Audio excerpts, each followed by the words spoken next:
bentuk mereka ini adalah jaringan putus. Jaringan putus. Jaringan putus. Maksudnya gimana nih? Jadi misalnya penerimanya misalnya tadi kayak Prof. Gayus cerita misalnya sopir atau staf lah ya. Oke. Lalu staf si A ini diperintahkan untuk memberikan ke B. Agak dekat lagi. Mungkin ya. Dimintakan pada B. Ya. Tapi si A nggak tahu dari B ini nanti kemana. Oh, kayak teroris dong.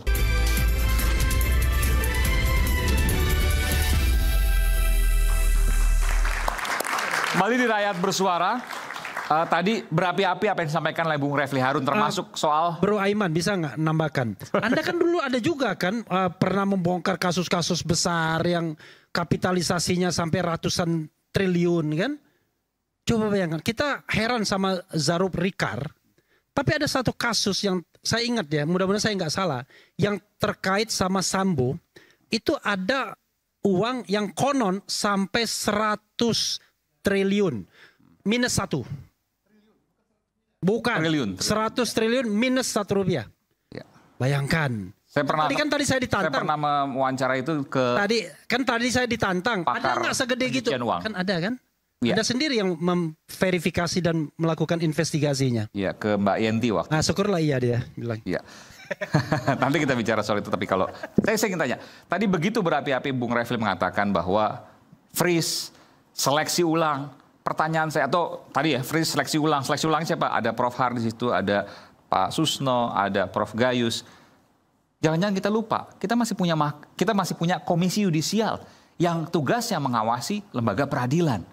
Apakah itu dirasa kurang? Saya ingin, sebelum ke Bung Refli ya, saya ingin ke Pak Mukti Fajar, juru bicara komisi yudisial dan juga komisioner komisi yudisial. Baik. Ini, saya mau tanya dulu.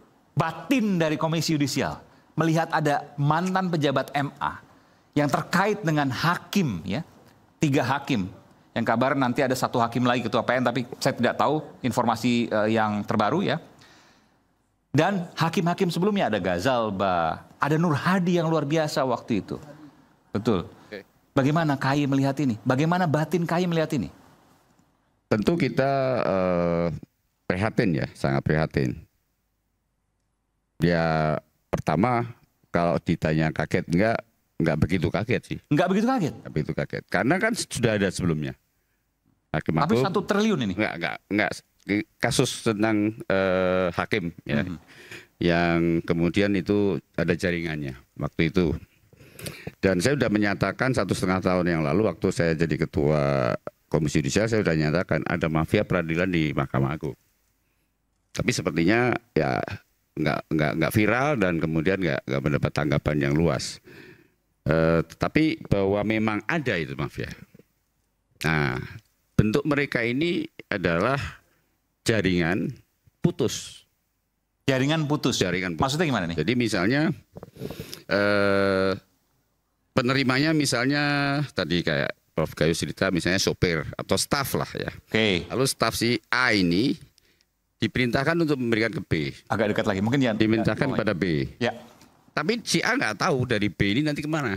Oh, kayak teroris dong, Ya. sistem sel. Putus, ya. Betul ya? Ya. Sistem sel ya. Nah, dan itu banyak, nggak cuma 1. Ada dari sini, ada dari sini. Jadi Anda mau mengatakan kalau Zarub Rikar yang dibongkar susah. Nah, yang kemudian menjadi agak mengagetkan sedikit. Sebentar, Zarub Rikar dibongkar susah karena sistemnya putus. Gimana, Pak Jubir? Kan dia yang paling ujung ya. Oke. Kalau yang ujung kan kita berasumsi bahwa dia yang akan berhubungan dengan hakimnya langsung. Oke. Nah, kalau KAI kan fokusnya ke hakim. Ya. Nah, kalau misalnya tadi Mas Refli tadi udah sampaikan kalau dikapitalisasi, sekarang kita balik. Nah, yang dipegang ZR ini kan honor justip ya. Jasa titip. Nah, Seperti yang Pak mau katakan tadi. 1 miliar 1 kasus. Kalau 1 triliun 1000 kasus.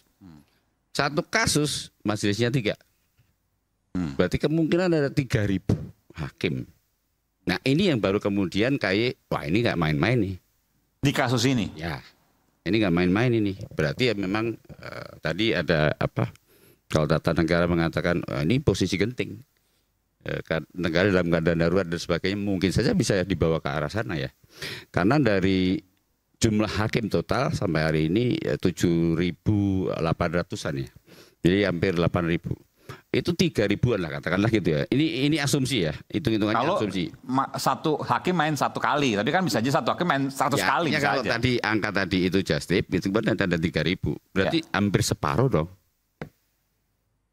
Itu yang kemudian menjadi concern KY hari ini.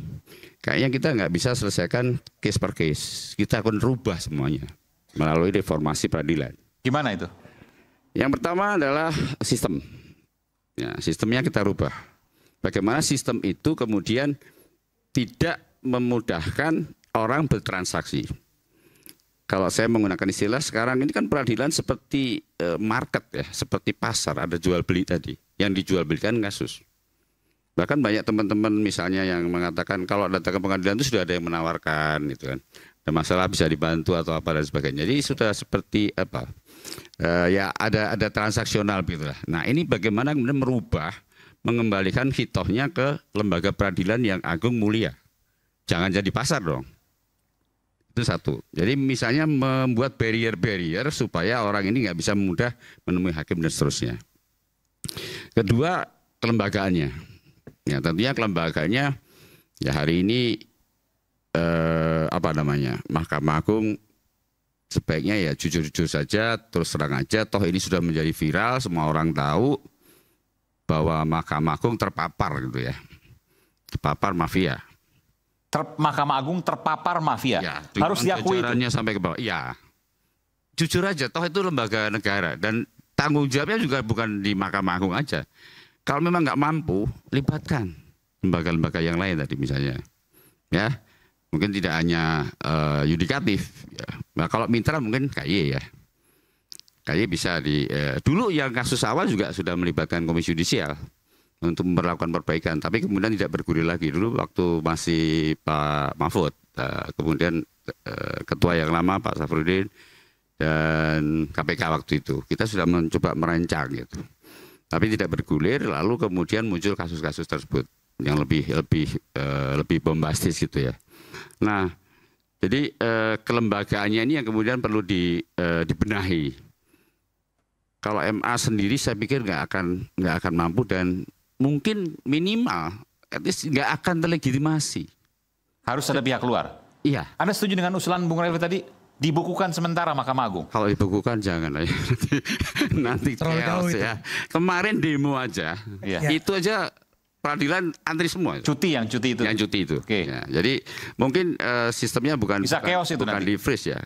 Tapi bagaimana kemudian melakukan pembenahan tadi seperti kelembagaan. Misalnya gini, ketika melakukan pemeriksaan ini ya, MA membuat tim pemeriksa untuk hakim kasasi yang kasusnya Tanur ini. Itu kan sebenarnya kan bisa melibatkan Komisi Yudisial karena kita punya kesepakatan bersama. Untuk kasus ini saya tanya, Komisi Yudisial dilibatkan nggak untuk Zaro Fikar? Kemarin saya tagih itu Pak Yanto. Karena ada tuh peraturan bersama tentang melakukan pemeriksaan bersama. Jadi belum diajak ini. Nah, kemarin saya tanyakan itu, beliau menjawab, oh ini belum tim pemeriksa, ini baru tim klarifikasi. Apapun lah ya.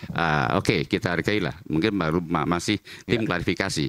Tapi kalau kita melibatkan KY atau kemudian kan ada legitimasi dari masyarakat bahwa OMA melibatkan pihak luar.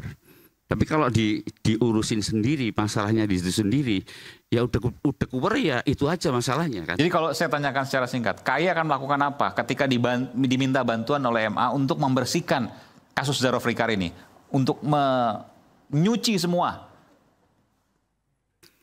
Ini kan sudah jadi apa ya namanya budaya ya. Saya pikir tidak dengan mudah. Tetapi bahwa tadi keterlibatannya tidak hanya dengan Komisi Yudisial. Budaya maksudnya? Budaya, sudah menjadi culture kan. Kalau sampai 12 tahun tadi katakan 10 tahun itu kan berarti bahkan tadi ada dari Prof. Asrul dari tahun. Bukan budaya di lembaga peradilan kan? Di lembaga peradilan tentang Markus ini kan udah lama. Kasus seperti Zarof ini Anda yakin, KY yakin bahwa bukan hanya satu ini? Enggak cuma satu Pak. Yang modelnya kayak Zaro Fikar ini? Iya enggak cuma satu. Jadi ada Zaro Fikar yang lain? Iya, kalau di mapping itu ada. Kita bongkar nanti sepas jeda, kami akan segera kembali, tetaplah bersama kami Rakyat Bersuara.